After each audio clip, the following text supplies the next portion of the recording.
Hey everyone! Thank you so much for attending the session, What's New in Office Scripts for Excel on the Web. My name is Petra Ronald, and I'm a program manager on the Office Scripts team. So I'm super excited for y'all to be here with me today to talk about what we've been working on over the past few months. So for today's agenda, I'm just going to give you a brief overview of Office Scripts. Then I'm going to talk about how to get started using some of the core capabilities that Office Scripts has to offer. Then we'll take a look at some of the recent improvements we've made to the Office Scripts feature set. And lastly, we'll talk about what we are thinking going forward.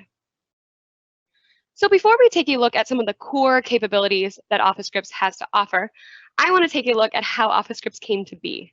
And so when we were designing Office Scripts, we took a look at how the workplace has evolved over the past few years and noticed three key things. One, there's been an overwhelming explosion of data. Two, employees are experiencing increasing time demands. And three, there's been a growing need for collaboration, and collaboration has become crucial to business processes today. So taking these three key insights into consideration, we created Office Scripts with the goal to empower Office users to easily automate tasks and processes to run their businesses efficiently anytime and anywhere. And so what we're really trying to do is help Office users be more productive with their time, especially when managing those large data sets that's indicative of the modern workplace, so that they can invest their time in developing new skills and interests. We want to do so in a collaborative work environment, which is why we chose Excel on the web to start. So you may be wondering, where does Office Scripts fit into the programmability space in Office? Well, when we evaluate the tools we provide for programmability, we like to evaluate them in two different ways. One, who's the audience for the tool? And two, what type of workspace was it designed for? So for the audience, we like to look at the audience in terms of their coding ability. Are they end users with a little less coding experience? Maybe your product experts? Or are they more on the pro developer landscape? So they are building your widespread solutions for your organization. We also have the workspace that the tool was designed for. So is it designed for that collaborative workspace on the web? Or is it designed towards those more individual workflows on desktop? So for the pro developer audience, we have both web and COM add-ins. Web targeting that collaborative workspace, where COM add-ins are targeting more of those individual workflows on desktop. We also have VBA, which is targeting those end users. It's a little easier for them to pick up. But it's still targeting more of those individual workflows on desktop. So Office Scripts fills the gap for the tool that's targeting both end users who have less coding experience and that modern collaborative work environment on the web. So now that we took a look at how Office Scripts came to be, let's talk about some of the core capabilities that Office Scripts has to offer from within the Excel client. So the first feature I want to talk about is the action recorder. And the action recorder allows users to record the actions that they take in Excel to then be generated into a script for them. So no coding experience is required. So it's great for users that have less coding ability, but it's also great for users that are trying to learn the Office Scripts API, which is the API we use to interact with the Excel workbook. Those users can then use the Office Scripts API to create new scripts or edit previously recorded ones using the built-in code editor feature in Excel on the web. Once users create the scripts, either with the action recorder or the code editor feature, of course, they're going to want to run their scripts, and we give them the ability to do so directly from the browser in Excel on the web. These scripts are also saved to OneDrive. So what that does is it gives these script files the same capabilities that any other file in OneDrive would have. For instance, you can view the owner of a scripts file and when it was last modified. Saving to OneDrive also gives users the ability to run their scripts across multiple workbooks that they have access to, rather than just the one that they created the script in. All right, so now let's take a look at a demo of some of the core capabilities of Office Scripts. So for this demo, I am logged in as Adele Vance, and Adele Vance is a salesperson in the Contoso organization. She's specifically on the Team B sales team. You can see that we are in the monthly sales Team B 2020 workbook, which is the workbook where all the members of Team B update their statuses for every account they have. They do so on a monthly basis, as you can see here.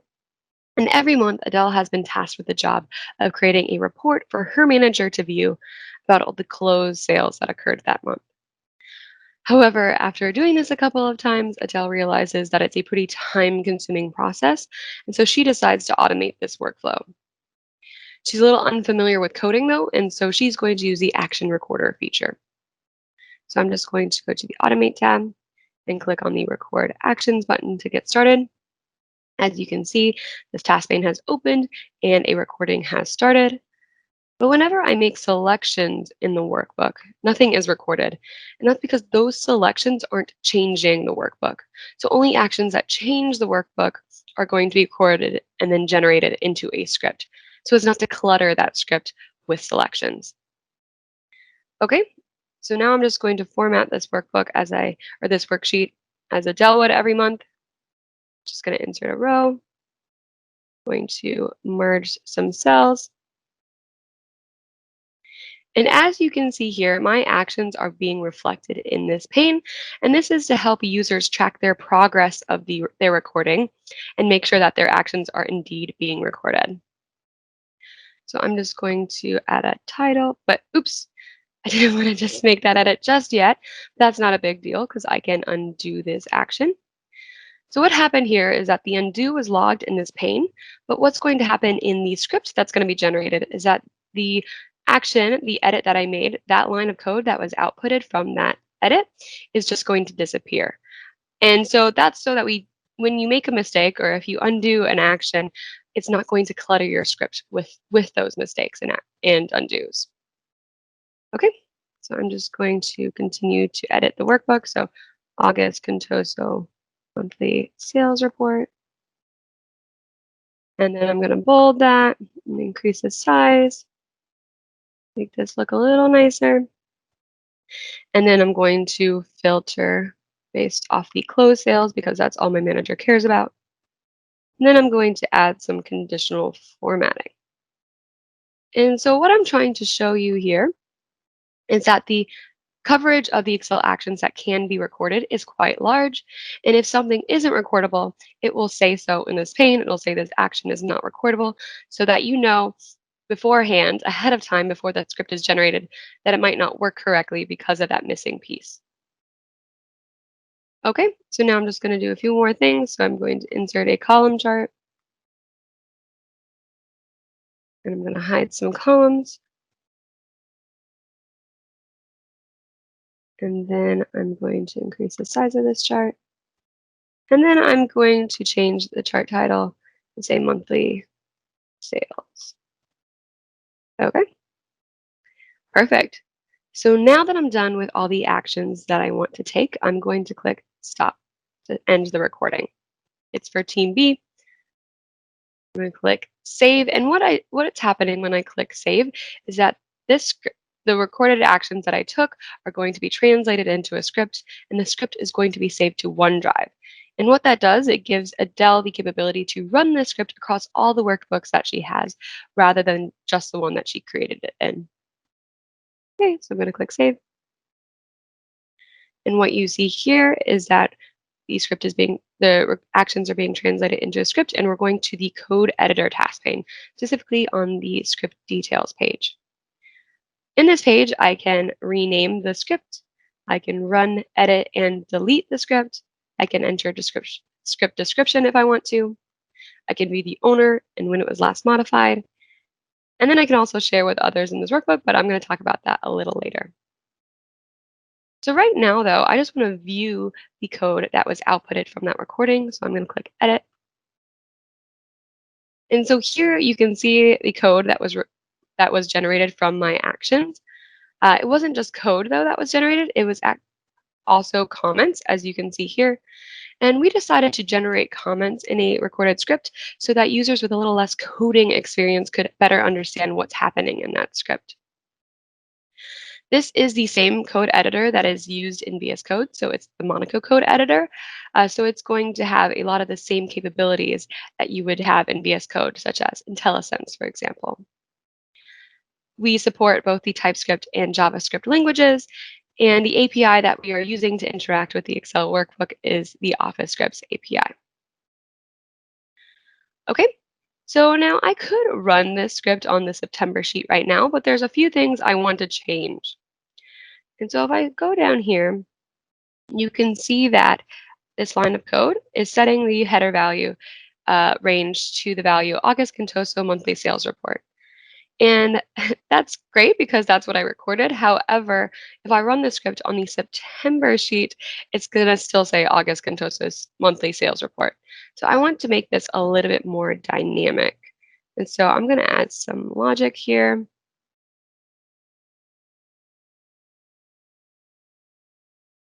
And then this is just mapping the current day to the current month.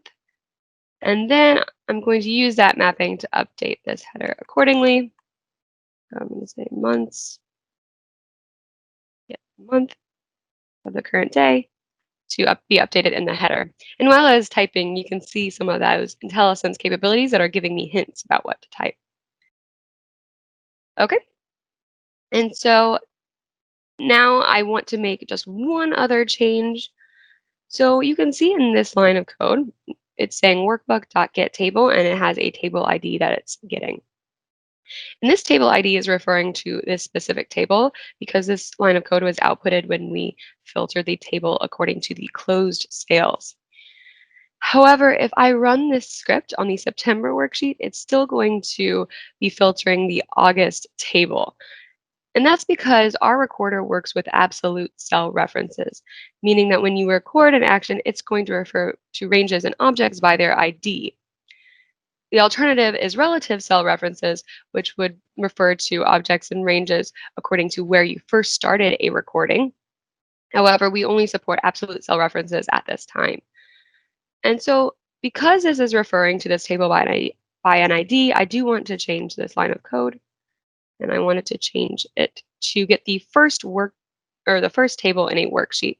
As you can see here, this is the first table in the worksheet that I want to filter. So I'm going to say selected sheet. So that's the active worksheet that I'm running the script on. Get tables. And while I'm typing, again, the IntelliSense is working here, and you can see all the methods available to me with the Office Scripts API. If I wanted to figure out more information about what a method is doing, I can simply click, and you can see that this method is getting the collection of tables that are part of the worksheet, which is exactly what I want. I want to get the first one in that collection. Okay. So now I'm done with all my edits that I want to make. So I'm just going to click Save Script. And I want to click Save Script because I want my edits to be available to me no matter what browser, what machine, or what workbook I'm in. And so I need to save those edits to OneDrive. All right, let's click Run.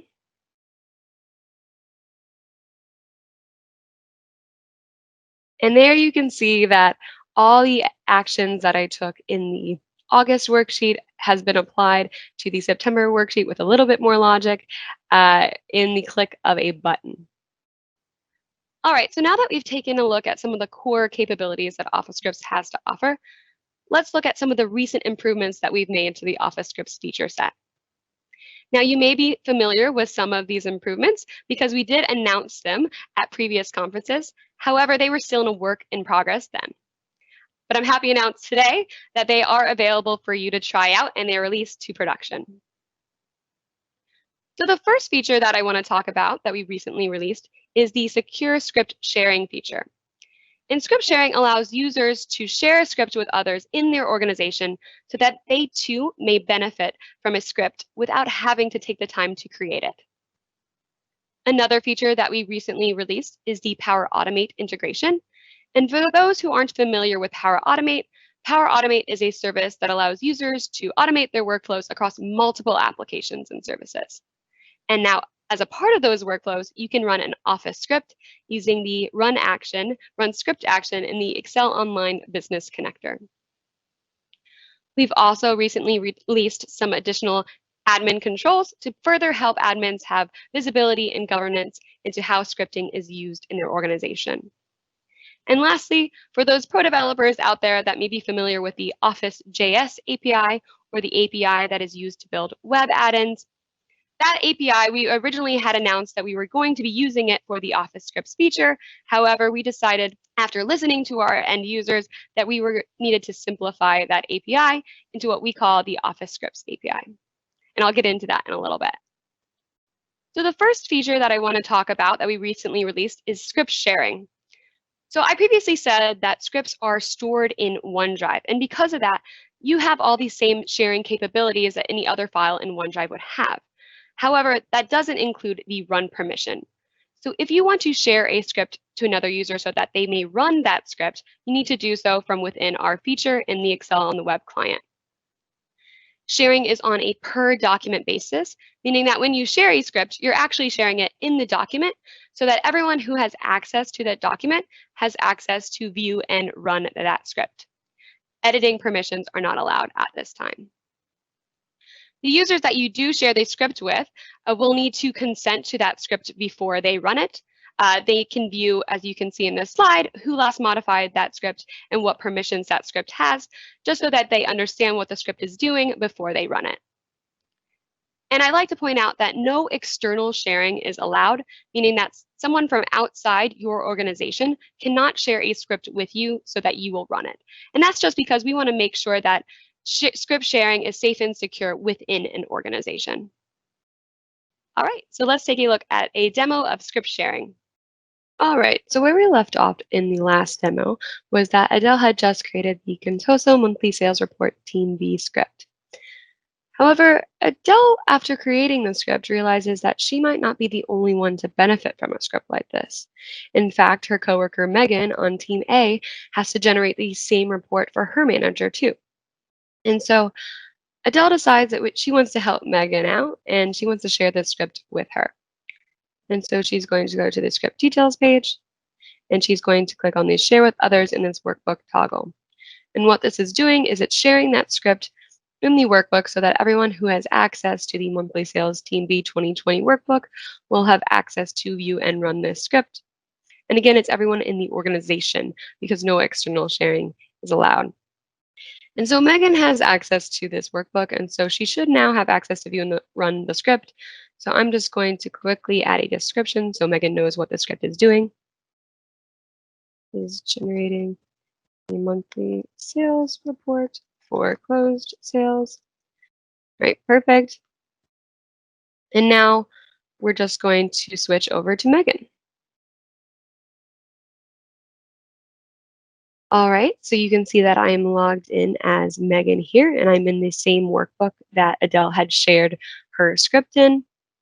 So I'm going to go to the Automate tab, and I can see the shared script because this icon here is indicating that the script has been shared in the workbook.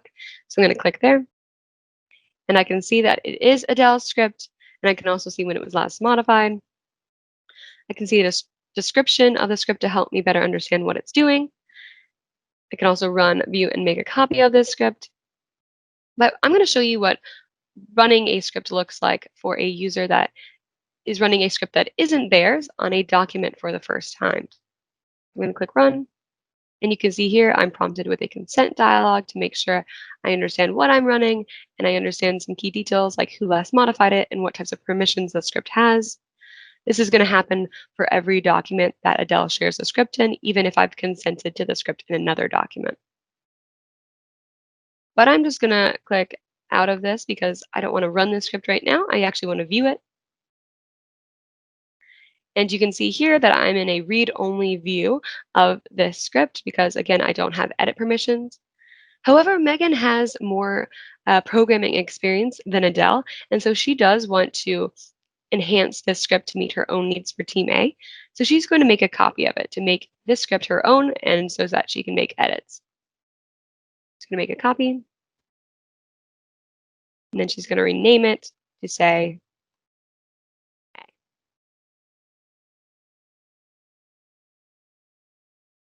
All right, we'll continue this demo a little later, but let's head back to the presentation. So the next feature that I want to talk about that we recently released is the Power Automate and Office Scripts integration. And so like I said previously, Power Automate is a service that allows users to automate their workflows across multiple applications and services. And so now, as a part of those flows that you create in Power Automate, you can run an Office script.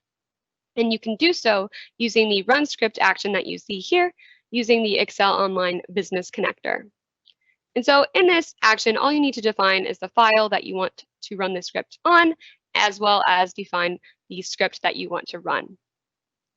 Not only does Power Automate allow you to connect to multiple applications, but it allows you to run a script on a schedule or based on an event. So for example, consider the scenario where you are on a team and you have to generate a report for the team every day, maybe at 9 a.m. And so you create a script to do so. However, like everyone else, you also want to take a vacation from now and then. And so you can do one of two things. You can either share your script with another team member so that they can run the script for you, or you can use Power Automate instead of a flow to run that script that you created on a schedule, maybe at 9 a.m. every day.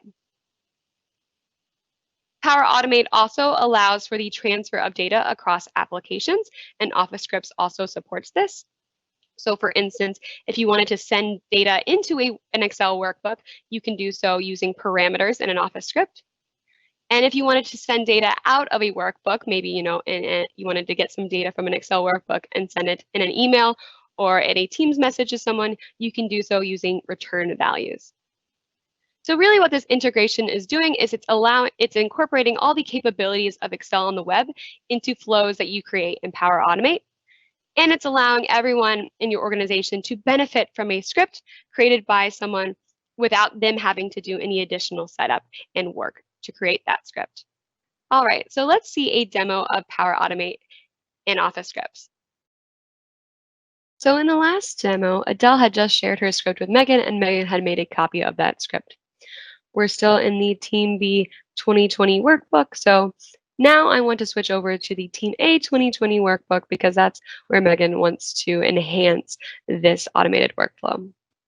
Okay, so now I'm in the monthly sales Team A 2020 workbook, and I'm still logged in as Megan. So Megan wants to enhance Adele's workflow because she realizes that herself and other team members often forget to update their statuses at the end of every month. And because she needs to create that report for her manager, she often needs to go and track down the people who have forgotten to update their status. She realizes now, though, that this whole workflow can be automated, and she's going to do that using a flow in Power Automate. I'm going to go over to Power Automate. And this is a flow that I previously created, but for this demo, I'm going to walk through every step. So the first step is the trigger. So it's running on a schedule of every month, and it started, you can see here, on August 27th. So it's going to happen at the end of every month. The second step is the run script action that I talked about previously in the Excel Online Business Connector. I've defined the location of the workbook that I want to run the script on. As you can see, it's in Megan's OneDrive for Business. And then it's running on the monthly sales Team A 2020 workbook. And specifically, it's running the Get Sales, Contact, and Accounts script. So let's take a look at that. I'm going to go back to the monthly sales Team A. I'm going to open up the code editor. And then I can see my script here. And so what this script is doing, and some of this code may seem familiar to you, but it's getting the current month and the worksheet that's associated with that month, and then again getting the first table in that sheet. And then it's iterating through that table.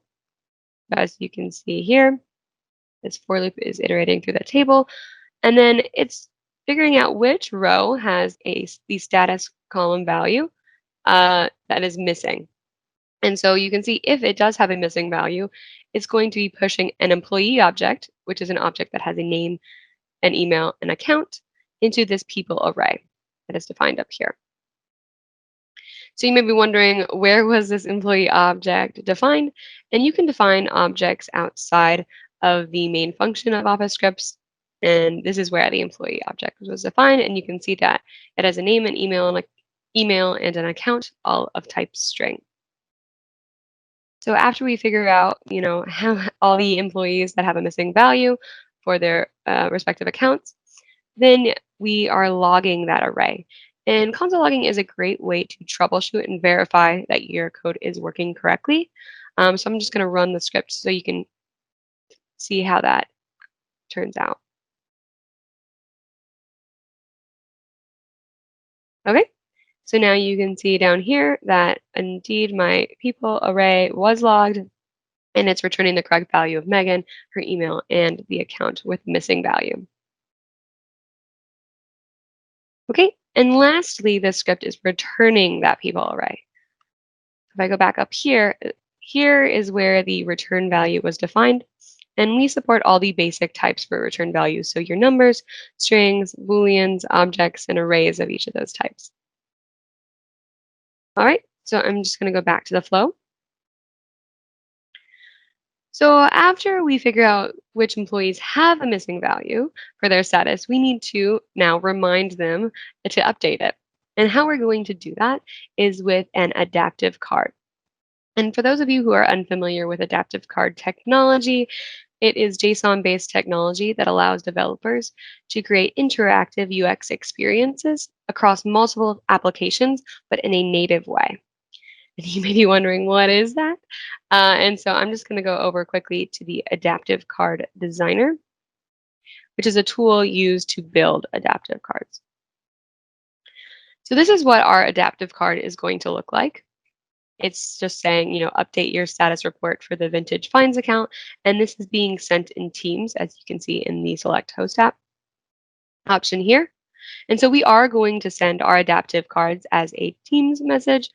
And we're going to allow, because it is an interactive UX component, we are going to allow the employees with missing values to update their status directly from Teams. As you can see, this is defining a drop-down menu. We could have included a text box or something like that instead, but I prefer when working with Excel to have a drop-down menu because it gives me a little bit more control over what those values that could be submitted are, especially for data validation purposes. It's important to me.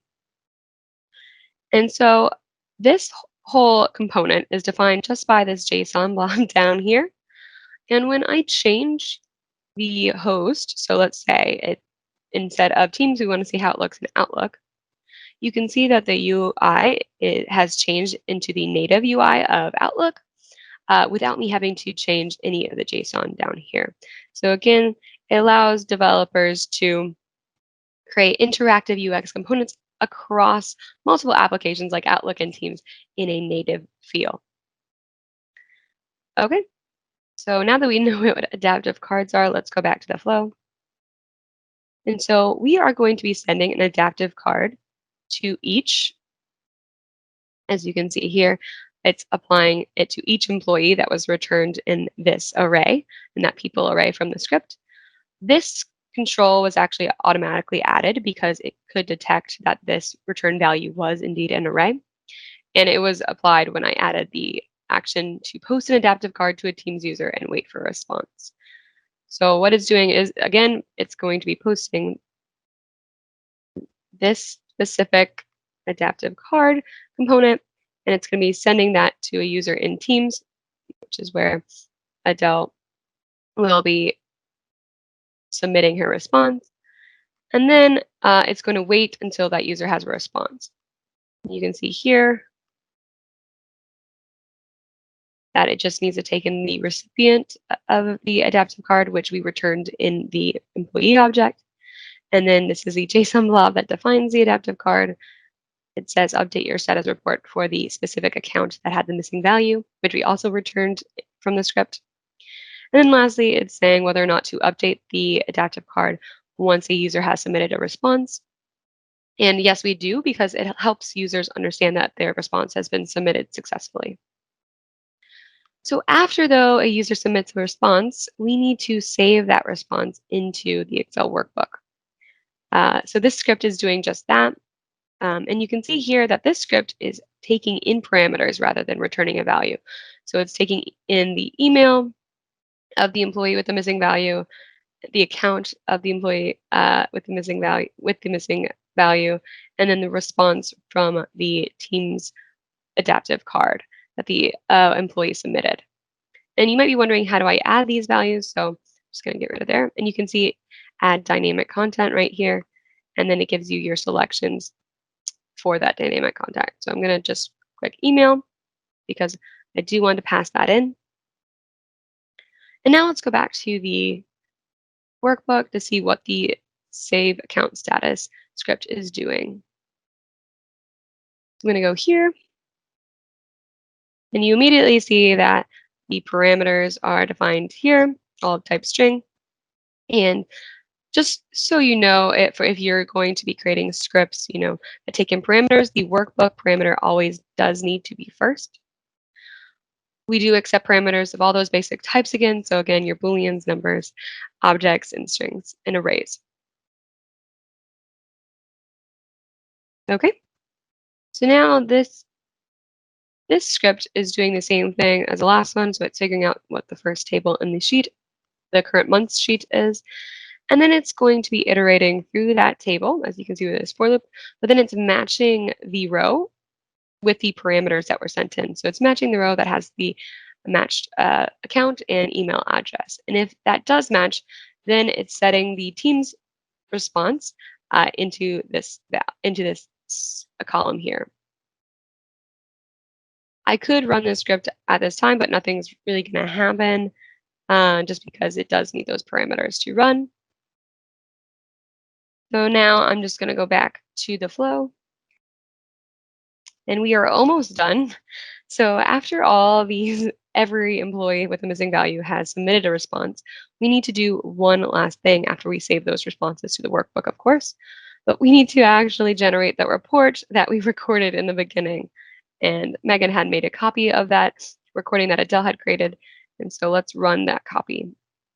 And so you may have been wondering, how do we even add these actions? Well, you just saw me click that plus. And then all the connectors that are available to me are here, and I can just click on the Excel Online Business connector, and then I'm going to click on the Run Script action. I'm going to select the location of my document, and then I'm going to select the file that I want the script to run on. I'm going to select the specific script that I want to run, which is the Contoso Monthly Sales Report script. I'm going to click Save, and we're going to test this out.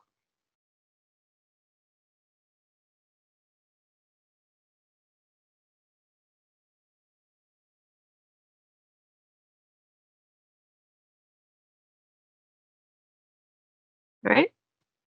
So the first thing I should be getting, it's running the script to figure out who has a missing value, and then I should be getting an adaptive card in Megan's Teams. And there you can see the adaptive card that we created, specifying the specific account. So I'm going to click a status, and the Vintage Finds account is closed. I'm going to submit that status, and then you can see that the adaptive card on submit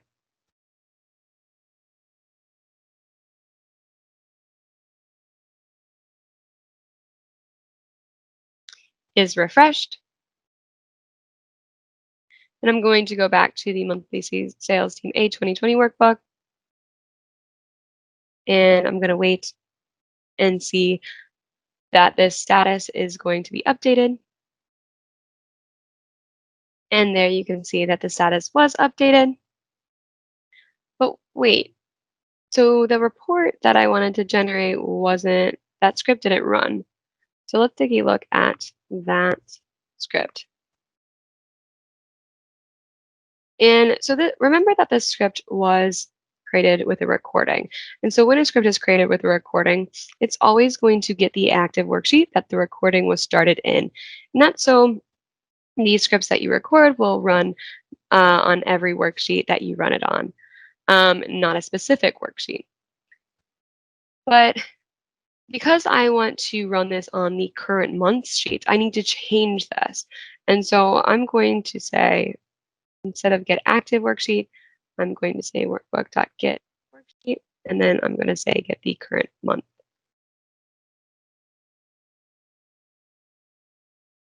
And so now that should work, but it is something to look out for if you are using a flow to see if you want to have active worksheet or if you want to specify a specific sheet. So I'm going to save so the flow has the latest version of my script. I'm going to go back to it.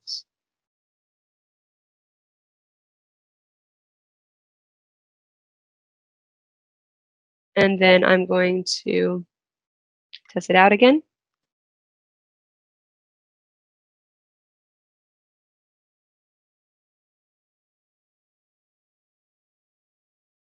And there you can see that the report was generated. And so with Flow, Megan automated her entire process. So she automated the figuring out, which employees had the missing values, then sending that task reminder to those employees, and then saving those responses into the Excel workbook, and then finally generating that report. So every month, and because that whole flow is scheduled, she doesn't have to do anything anymore. All right, so let's head back to the presentation. So I want to switch gears a little bit and talk about some of the admin controls that we provide to admins in the M365 Admin Center. And so Office Scripts used to be an opt-in experience, meaning that admins had to go into the M365 Admin Center to turn our feature on. However, at the end of August, we started rolling out the change to be enabled by default, and this change is rolling out as we speak. But we still want to give admins control over how scripting is used in their organization. And so we have two controls. One is who can use Office Scripts and who can even access the feature, and the other is who can share the Office Scripts that they create. And for each of these controls, an admin can choose no one, everyone, or a specific group. And those groups can be, your typical M365 groups, your security groups, your mail-enabled security groups, or your distribution groups. So I quickly want to touch on compliance. So because Office Scripts are saved to OneDrives, they have all these same compliance capabilities that any other file in OneDrive would have. In addition, we also support document level classifications and policies. So for example, if a document is classified with the permission allow macros set to false, Office Scripts will not run on those documents as well. And lastly, I want to talk about the Office Scripts API. So like I said before, for those pro developers in the audience, you may be familiar with the Office.js API, which is used to build web add-ins. However, we simplified that API to create the Office Scripts API. It is a synchronous version so that users don't have to worry about promises or callbacks. This API design also provides simple methods like getters and setters, easy to access object collections as arrays, and it supports better error handling. It's still a TypeScript language-based syntax, and you're still going to get those full IntelliSense benefits that you did with Office.js. Okay, so this slide shows the evolution of Office Scripts throughout the past few months. In January, we rolled out Office Scripts to preview, which was that opt-in experience that I talked about. And then we listened to your feedback and iterated and released the script sharing feature, the Power Automate integration, and the simplified API. Then, like I said, at the end of August, we started rolling out the change to be enabled by default, and that's currently in the targeted release audience. Along with that, we also released the additional and enhanced admin controls.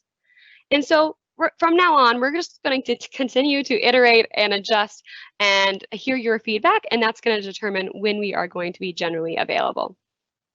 All right, so like I said, we are just in the beginning of the Office Scripts journey. We are going to continue to iterate and improve the Office Scripts experience. And some of the future explorations that we'd like to conduct include, what types of sharing permissions should we add? Team ownership is a big one that we've heard from y'all because collaboration has become crucial to work today.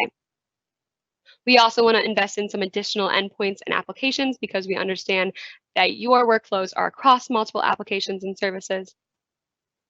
And then we want to continue to invest in admin management capabilities because we want to ensure that admins can control how scripting is used in their organization in a safe and secure way.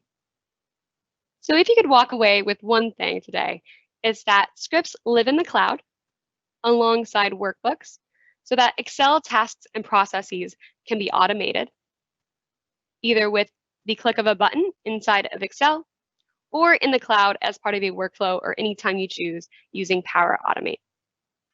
And so that's my presentation today, but I'd really appreciate your feedback. We really look at Excel's user voice to figure out what new features we're going to invest in. Make sure to join the discussion on the Microsoft Excel community, and then make sure to participate in the Office Scripts user panel.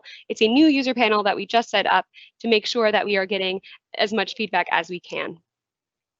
And if you want to get started using Office Scripts, make sure to check out the following links. It's all of our documentation, especially the sample scripts link, because the demo that I did with Power Automate previously, a version of it is included there to help you get started.